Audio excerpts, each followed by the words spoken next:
প্রিয় শিক্ষার্থী, আজ আমরা সুদ কষা অধ্যায়ে সময় নির্ণয় নিয়ে আলোচনা করব। গত ক্লাসে আমরা পার্ট 1-এ সুদ কিভাবে বের করা হয় তা আমরা শিখিয়েছি। এখানে সূত্রটি ছিল আসল ইকুয়াল টু সুদ গুণন 100 ডিভাইডেড সময় গুণন হার। আজ আমরা বের করব সময় কিভাবে বের করে। সময় ইকুয়াল সুদ গুণন 100 ভাগ হার গুণন আসল। অর্থাৎ আমরা শর্টকাটে শিখতে পারি, আমি আর পারি না। অর্থাৎ এখানে আই আর পি এন ভাগ 100।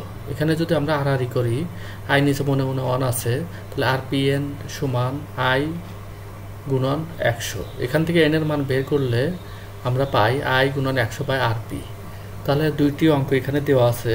6/4% সুদে কত সময়ে 96 টাকার সুদে 18 টাকা হয়। 2 নম্বর অঙ্কটি একই নিয়ম, 6% হারে 400 টাকার মুনাফা কত বছর, এখানে কত সময় বছর, সেম একই নিয়ম। এই সূত্রের সাহায্যে আমরা করব।